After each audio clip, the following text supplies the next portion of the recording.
Meus queridos amigos, companheiros de ideal espírita, boa noite. Que as bênçãos de Jesus continuem a envolver os nossos corações em muita paz e harmonia.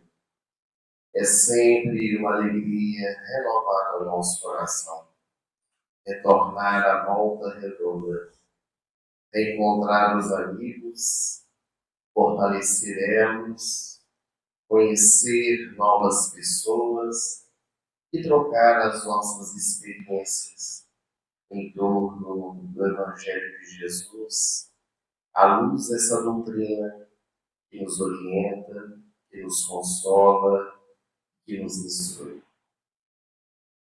Naqueles dias, ele se encontrava com o coração oprimido. Estava preocupado com os destinos da terra.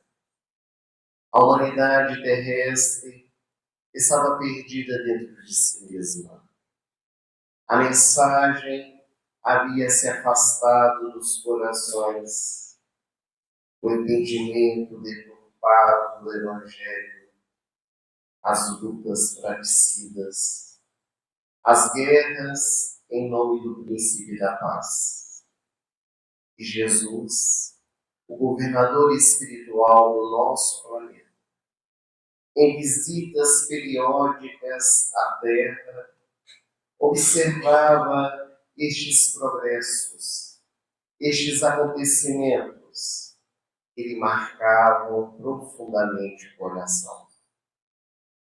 Foi quando decidiu procurar Eliú, o governador espiritual de Portugal, para que com ele pudesse traçar alguns roteiros, trazer algumas metas, falar dos anseios do seu coração. E Jesus, neste diálogo memorável, que se encontra no livro Brasil, Coração do Mundo, Pátria do Evangelho, psicografia de Francisco Cândido Xavier, pelo Espírito Humberto de Campos, diz aquele seu mensageiro: Eliú, o meu coração se enche de profunda amargura. Estou percebendo a incompreensão dos homens em torno da minha mensagem. A cada dia, as lições do Evangelho, por toda parte, têm sido vivenciadas de maneira deturpada. E é incompreensível que uma guerra seja feita por minha causa. Acredito que, infelizmente, o único caminho para que todos possam aprender seja a dor e sofrimento. E naquele instante, Eliú, diante de Jesus, lhe fala: mas, Senhor, não queres antes visitar os continentes que estão ignorados, os povos simples que ainda estão desconhecidos no planeta terrestre? Quem sabe ali não podemos semear a semente da Boa Nova. E Jesus aqueceu a sugestão de Eliú. E saindo dos céus de Portugal, ele, juntamente com Eliú, puderam percorrer o mundo espiritual. E a regular distância, puderam ver as terras desconhecidas, que de longe parecia ter forma de um coração. E a emoção tomou o coração de Jesus. E bem mais próximo daquelas terras, Jesus então diz para ele: para essa terra maravilhosa, eu transplantarei o meu Evangelho. Aqui florescerá a mensagem divina de forma que as leis de Deus possam ser vivenciadas na sua mais pura expressão.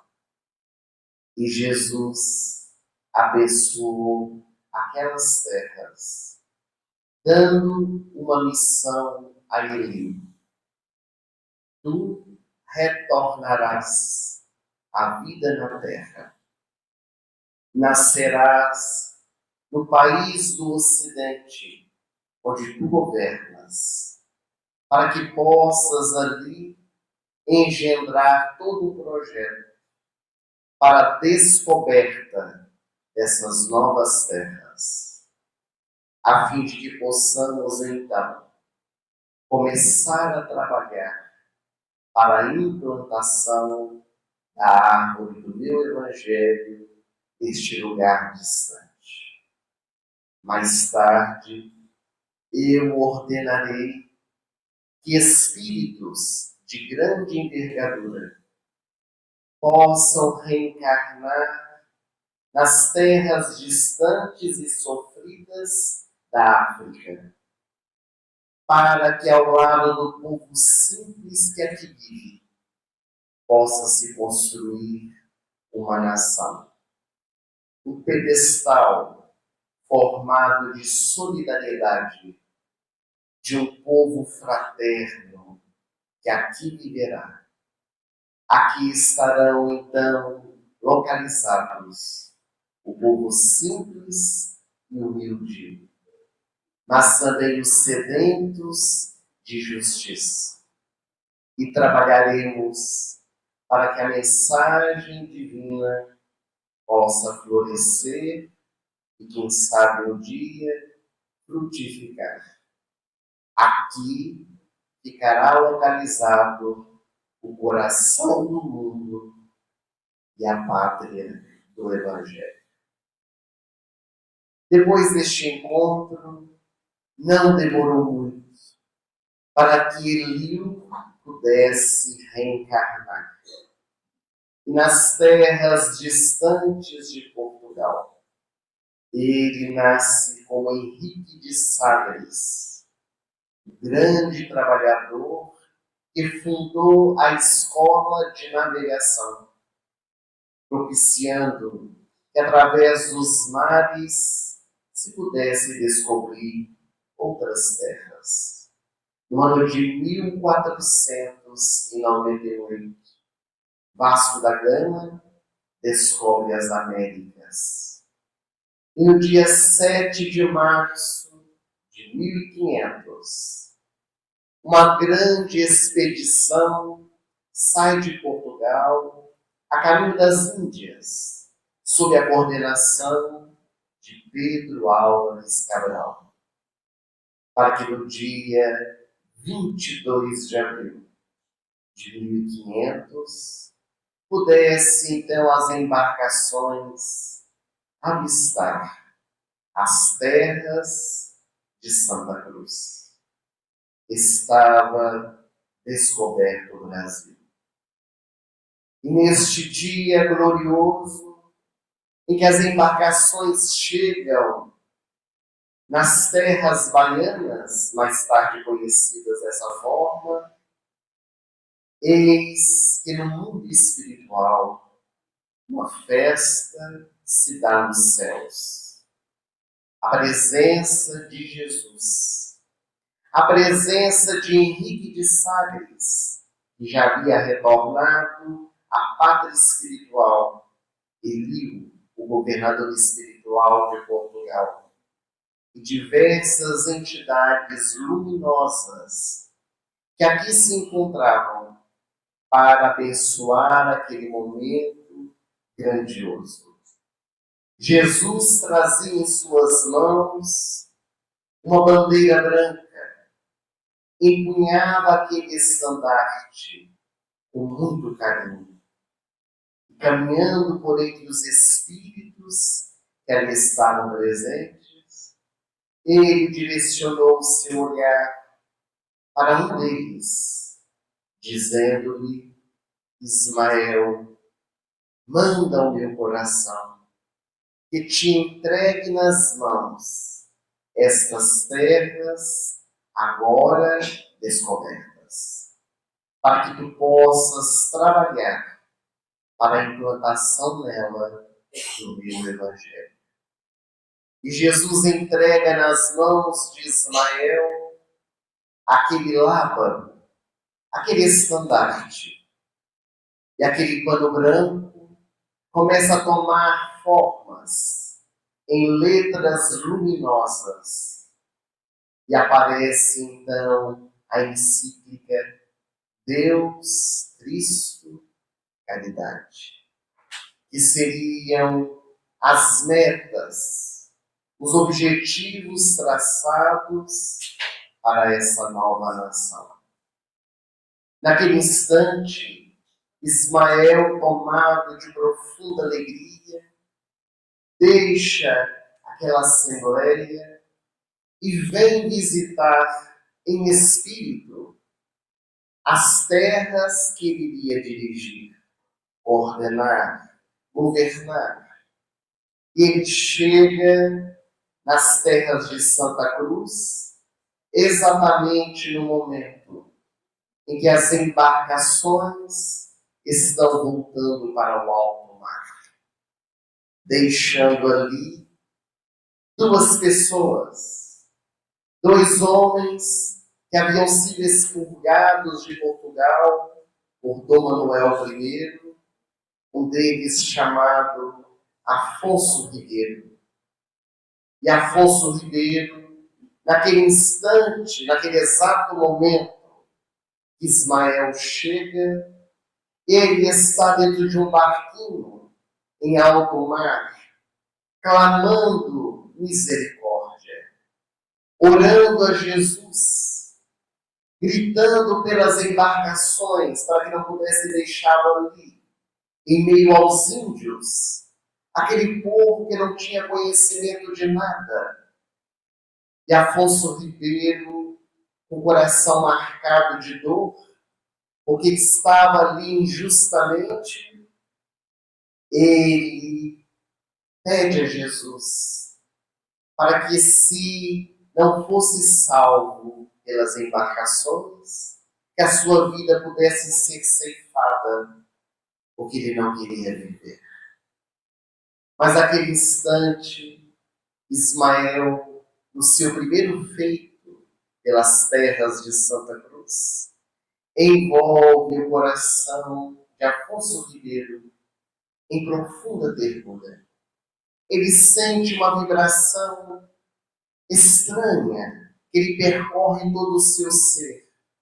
Ele acalma-se e ventos fortes sopram de forma que a embarcação, pequeno barquinho, voltasse à terra firme e ali pudesse iniciar a sua nova história. Pudesse escrever um novo caminho para a sua existência. Então, naquele instante, iniciava-se o trabalho extraordinário que Ismael, sob a tutela de Jesus, faria no nosso país. Havia chegado os sedentos de justiça, na representação daqueles dois homens que vieram expurgados de Portugal. Os índios representavam o povo simples. E mais tarde o Brasil também receberia, em um movimento muito doloroso, por meio da escravidão, mas os negros que vieram também auxiliar na construção do nosso país, trazendo-nos a mensagem da unidade. Seriam os três povos que, unidos, construiriam a história do nosso país. Na noite de hoje, quando nós somos convidados a refletir sobre a pátria do Evangelho, uma construção do tempo, o primeiro questionamento que nós fazemos: será que o Brasil tem cumprido com a sua missão? Será que temos sido verdadeiramente o coração do mundo e a pátria do Evangelho, como Jesus assim desejava que fosse? No nosso movimento espírita existem diversas divergências em torno deste tema, vários questionamentos. Quando vemos a panorâmica do nosso país, quando ainda vivenciamos experiências tão difíceis, marcadas ainda pela violência, pela corrupção, pelo preconceito, e tantas outras experiências atrozes. Mas é muito importante que nós entendamos quais foram os direcionamentos de Jesus. Porque às vezes a nossa visão é muito materialista, muito apequenada.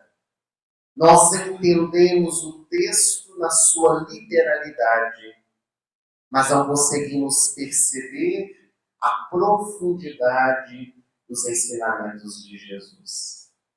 É preciso ter olhos de ver. Foi Ele mesmo, o mestre por excelência, que nos ensinou que se os nossos olhos fossem bons, todo o nosso corpo teria luz. Daí é a forma com que nós enxergamos o nosso país. Embora as diversas dificuldades são reais que o nosso país vive, mas a nossa nação é uma nação pacífica, é uma nação acolhedora. O Brasil abre as suas portas para acolher a quem quer que seja. O povo brasileiro é um povo que recebe bem, é um povo alegre, é um povo amistoso. Em diversas partes do mundo, quando nós visitamos, somos às vezes acolhidos, mas a recepção brasileira é única. Um povo que sabe receber aqueles que chegam, seja para visitar, seja para morar. O nosso país não tem karmas coletivos de grande vulto, porque os dois karmas coletivos que o Brasil possuía já foram pagos por atitudes pautadas no bem. Um dos karmas coletivos que o Brasil possuía era a escravidão. Essa movimentação dolorosa que houve não apenas no nosso país, mas que foi minimizada a partir da Lei da Abolição, quando assinada pela princesa Isabel, trazendo a libertação deste povo, dando-lhes condições, de maneira embrionária, no princípio, para que pudessem reiniciar a sua história. O outro karma foi a participação do Brasil na Guerra do Paraguai, que foi minimizado a partir da construção da usina de Itaipu, trazendo tantos proventos para os países vizinhos e para nós mesmos. As crises fazem parte da história de todo o país. Assim como nós, individualmente, temos os nossos karmas, temos as nossas dificuldades, temos as nossas experiências para o crescimento, também os países, os estados, as cidades, passam pelas experiências que fazem parte do crescimento da nação. Por isso a necessidade de nós termos olhos para ver. O nosso país é bastante religioso. Segundo dados estatísticos do IBGE, 99% dos brasileiros acreditam em Deus. Apenas 1% da nossa população diz ser ateia.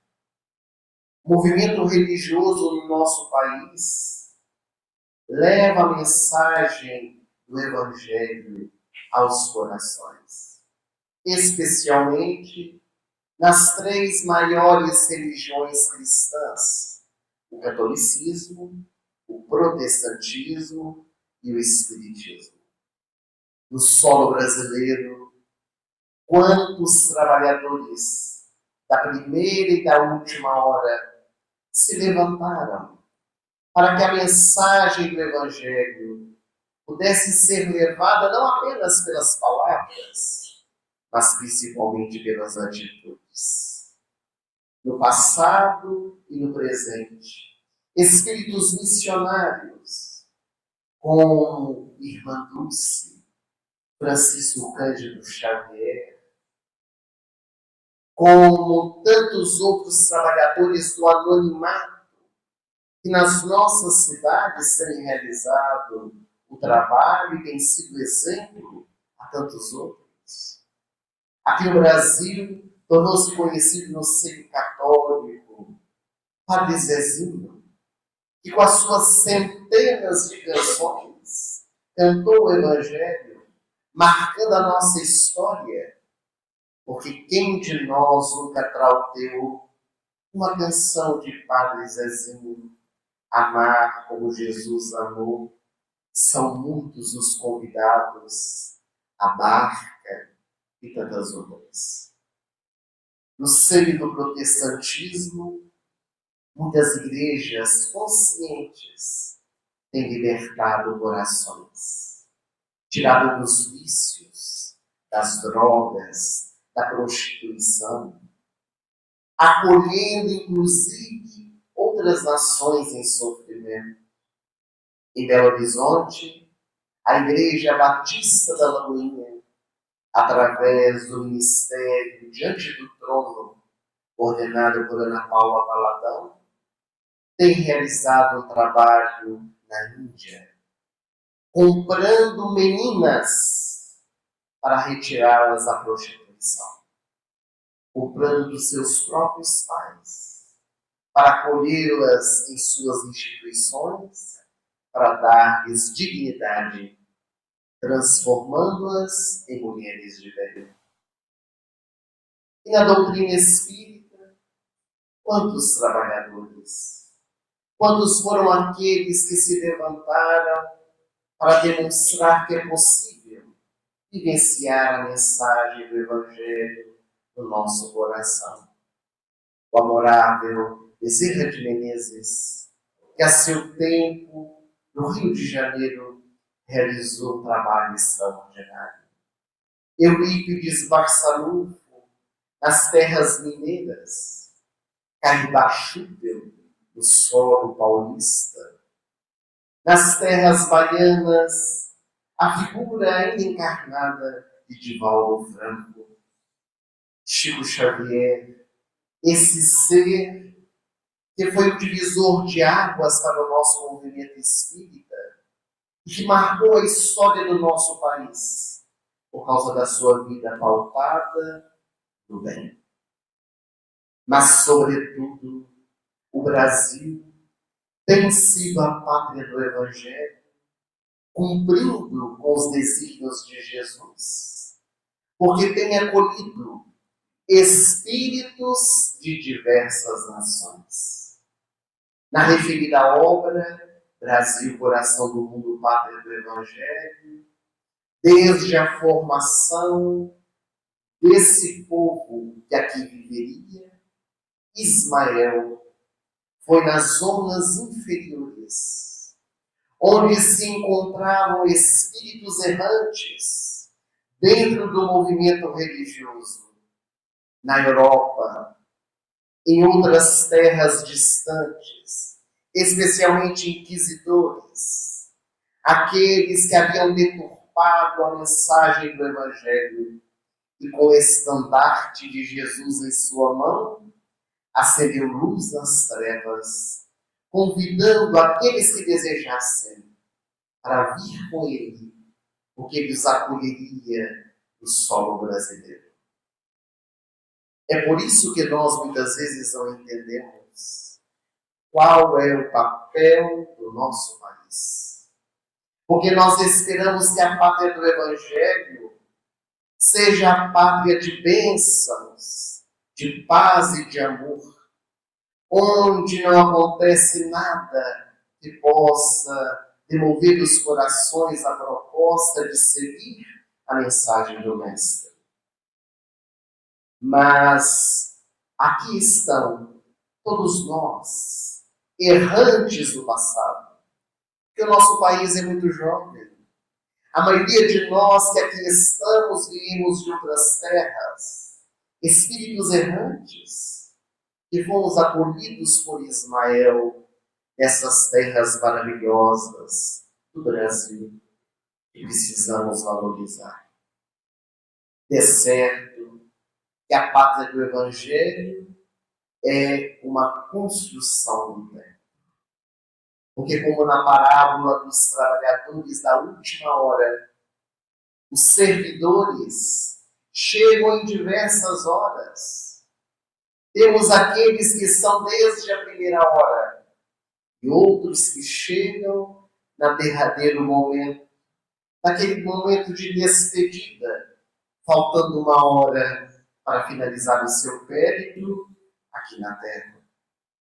Quantos são os trabalhadores da seara de Jesus, que iniciaram nessas atividades desde o berço, recebendo da sua família educação moral, sendo criados nas bases religiosas, buscando direcionar os passos da infância, na adolescência.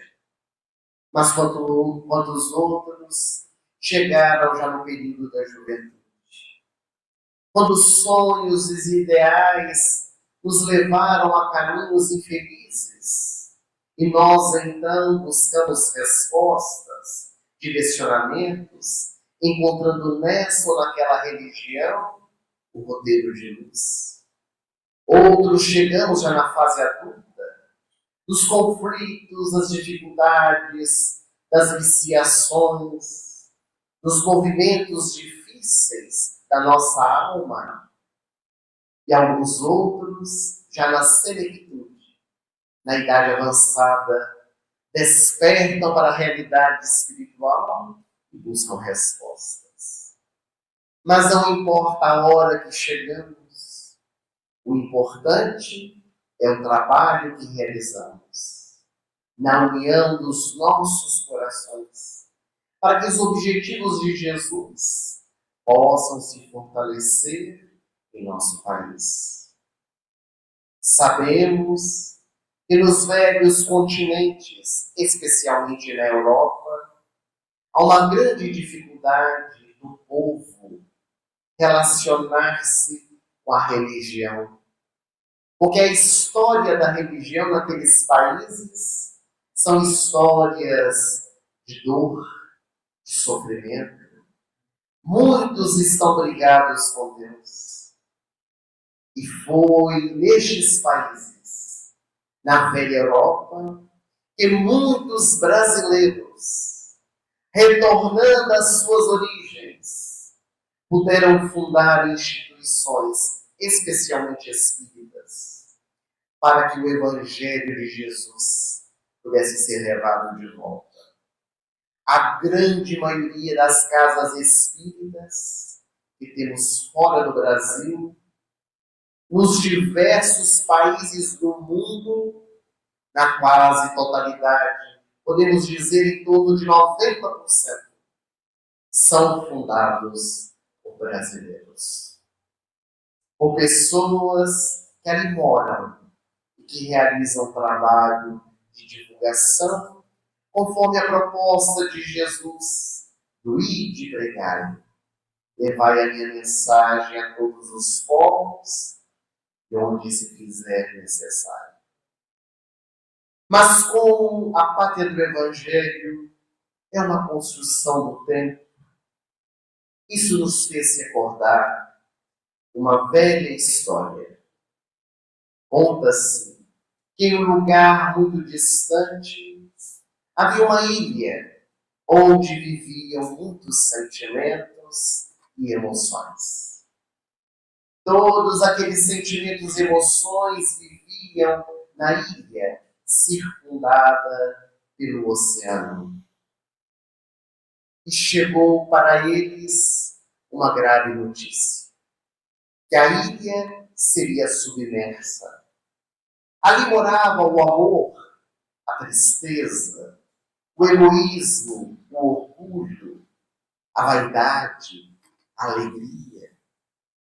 E quando o amor soube dessa notícia, como seria natural, o amor se movimentou de todas as formas para avisar os outros sentimentos o que iria acontecer, para que cada um pudesse se salvar, porque o amor às vezes se esquece de si mesmo para poder salvar aqueles que estão necessitados.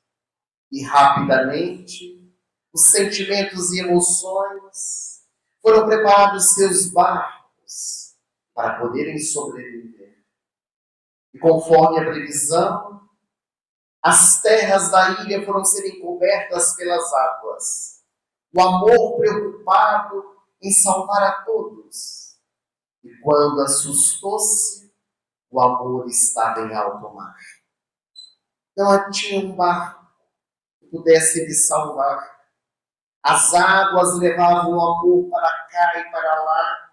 O amor nadava, mas as forças esvaneciam. O amor desejava que um barco pudesse passar para lhe estender a mão. E não demorou muito para que o primeiro barco passasse. Era o barco do egoísmo. E o amor, afogando-se, gritava: egoísmo, egoísmo, salva-me, ajuda-me, eu vou morrer. E o egoísmo, olhando para o amor, lhe disse: você não se preocupou em encontrar o seu barco? Este barco é o meu. E aqui não há espaço para mais ninguém. O egoísmo, quando não carrega o amor, adoece. Porque o egoísmo não sabe que quando o amor está ao seu lado, transforma-se em amor próprio e caridade. E o egoísmo se foi e deixou o amor se afogando. Mas a vida é muito curiosa, porque nos dá diversas outras experiências. E ali o amor se debatendo nas águas para poder sobreviver. Quando aproximou-se um barco muito distinto, muito bonito, cheiroso e limpo, que trazia dentro dele duas emoções, dois sentimentos: a vaidade e o orgulho. E logo, logo o amor gritou por eles: me salvem, eu estou afogando. A vaidade olhou para o orgulho e lhe disse: por mim não. O nosso barco é maravilhoso. O amor entra aqui dentro todo molhado e deslancha tudo que preparamos com tanto carinho. O orgulho, por sua vez, concordou: nós somos melhores do que o amor. E aqui não há lugar para mais ninguém.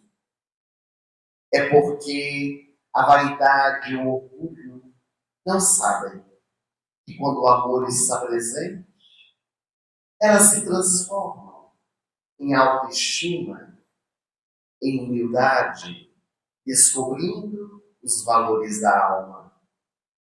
O amor continuava ali, com mais dificuldade, porque quanto mais o tempo passa, as suas forças vão diminuindo. Ele se debatendo nas águas profundas do oceano, quando ele percebe um barco que brilhava a luz. E foi se aproximando.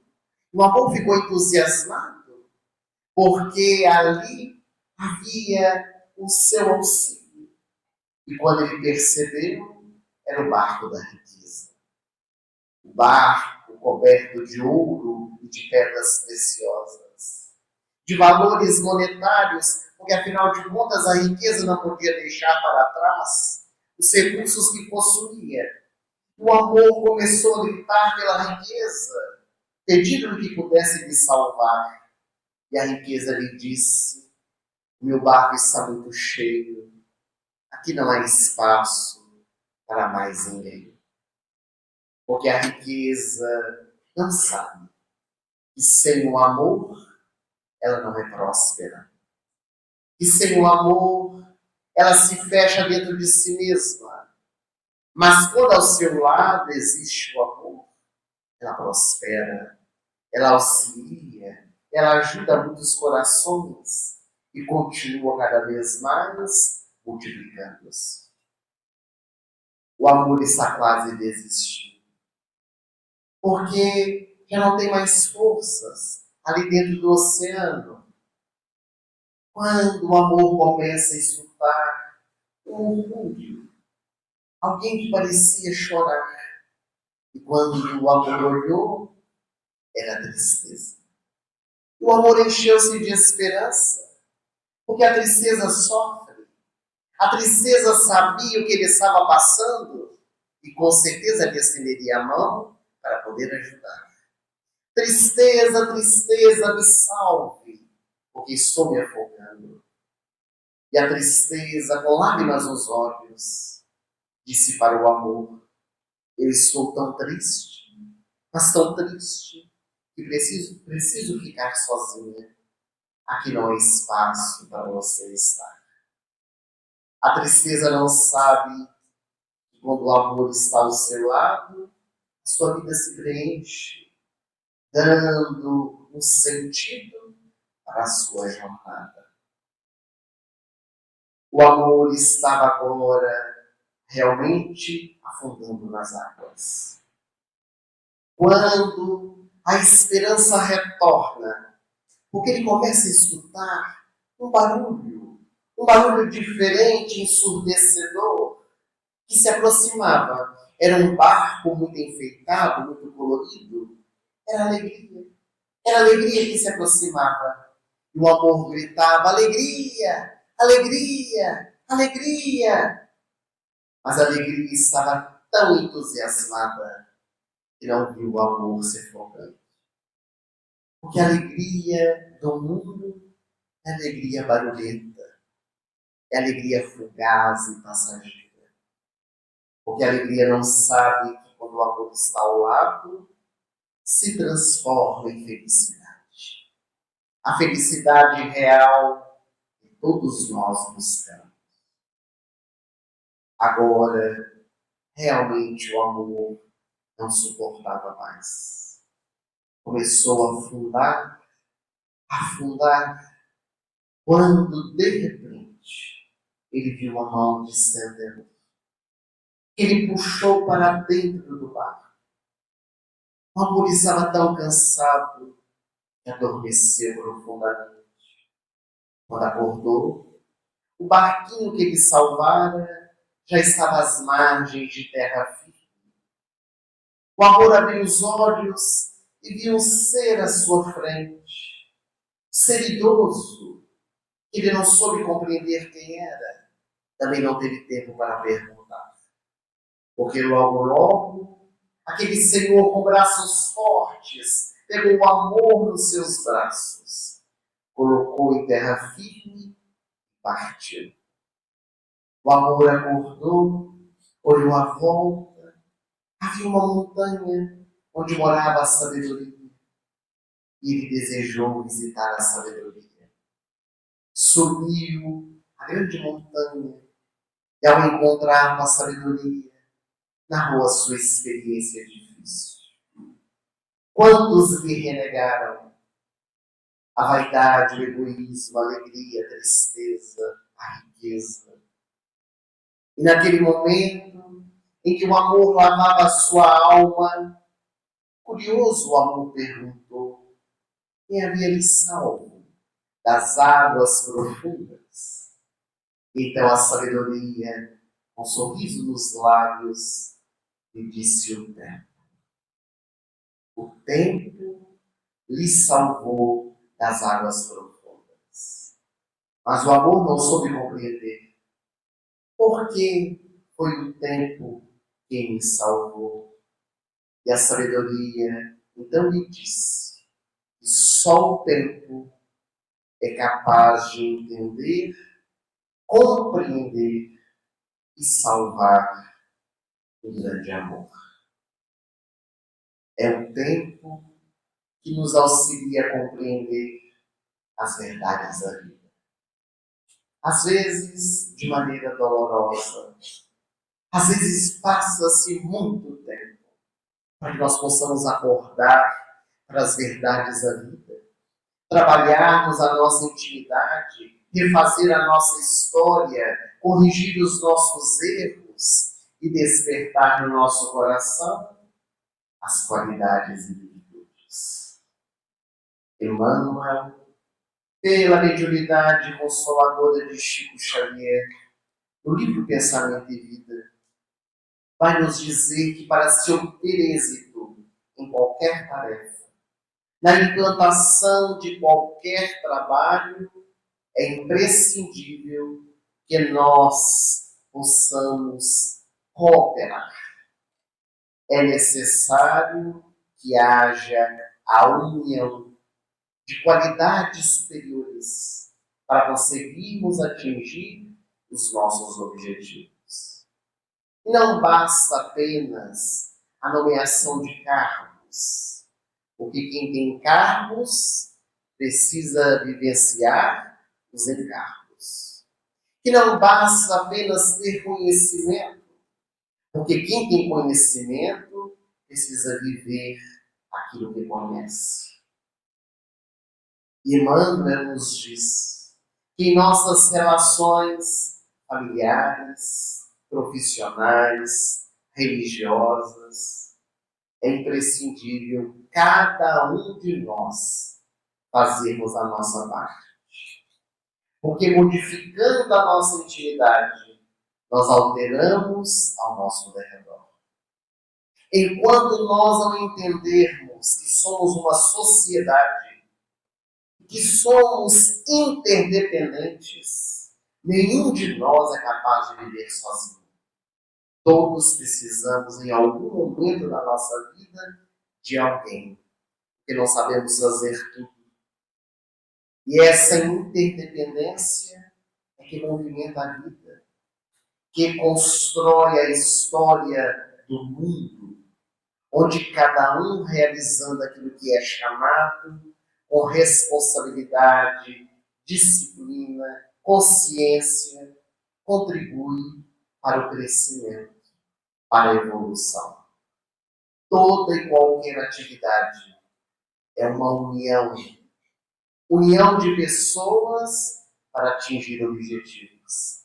E na construção da pátria do Evangelho, isso não é diferente.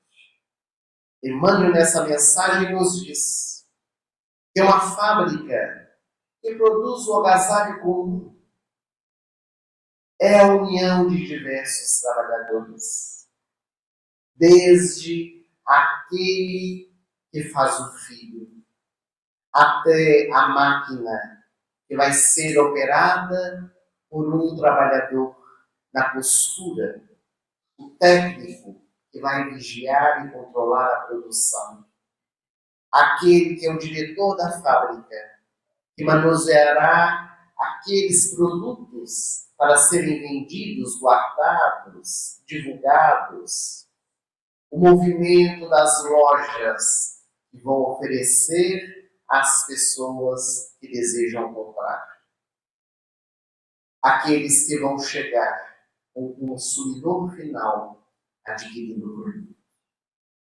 É uma corrente de trabalho, onde somos interdependentes.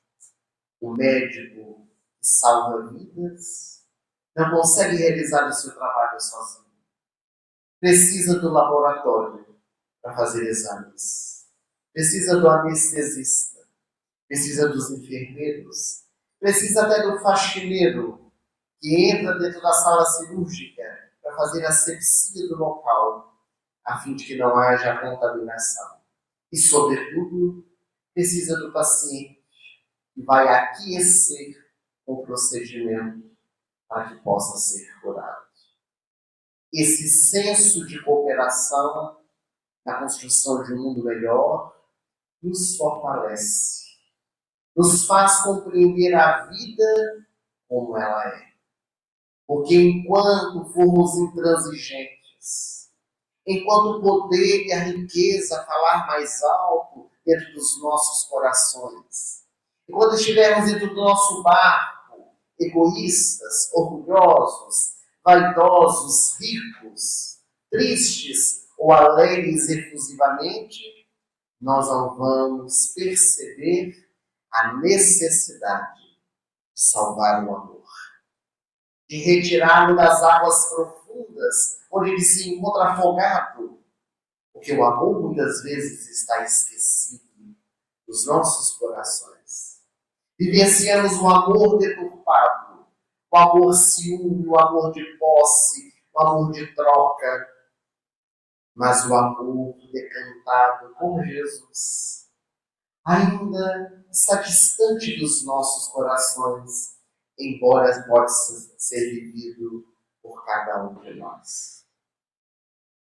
Mas nessas reflexões em torno da pátria do Evangelho, na cooperação que cada um podemos dar, não poderíamos finalizar o nosso encontro dessa noite sem nos recordar de Jesus. Porque Jesus veio à Terra trabalhar para que a mensagem divina pudesse ser levada aos corações. E não fez o trabalho sozinho. Teve cooperadores.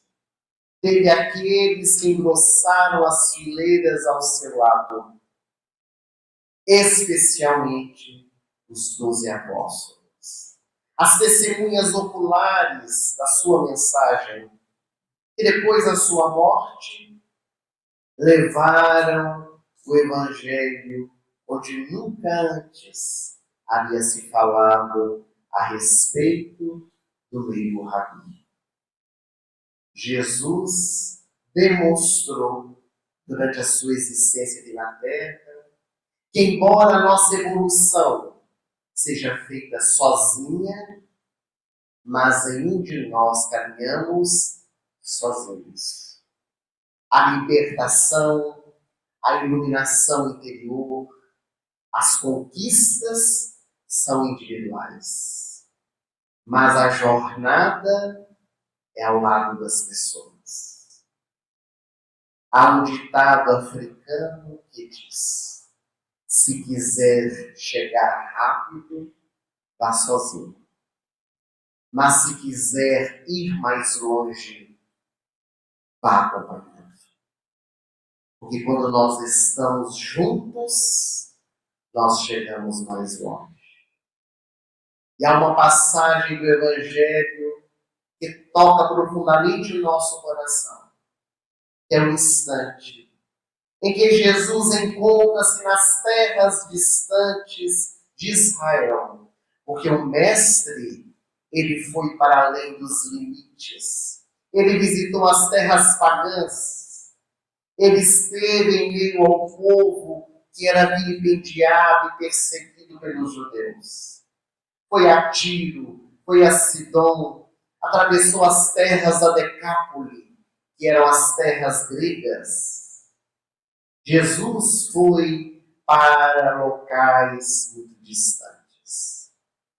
E narra o evangelista Marcos que depois que Jesus curou o surdo gago nas terras estrangeiras, ele ali se encontrava no meio da multidão. E a multidão tinha fome. A multidão ansiava por se alimentar. E os apóstolos estavam preocupados, porque nada tinham para poder oferecer. E o mestre pergunta a eles: o que tendes para dar? Ó Senhor, temos as 5 pães e 2 peixes.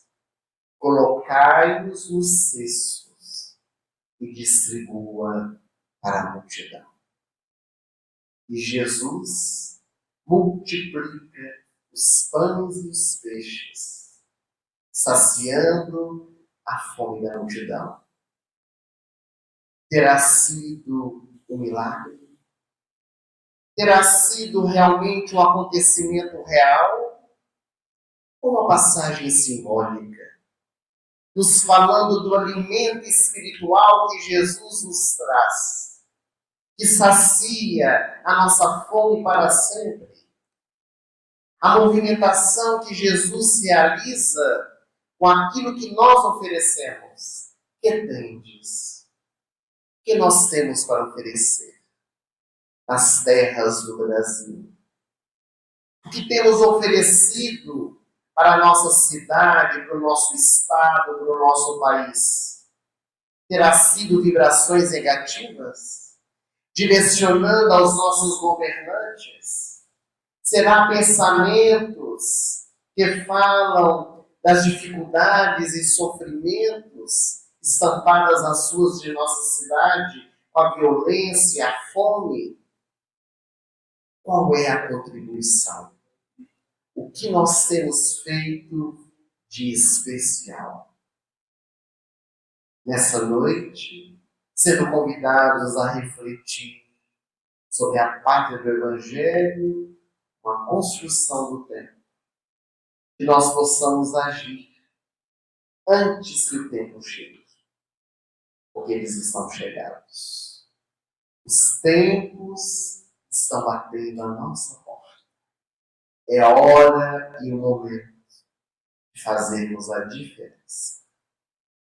Que possamos nos unir em torno do Evangelho. Que essa seja a seara que nós vamos colocar as mãos à charrua para poder realizar aquilo que Jesus espera de nós.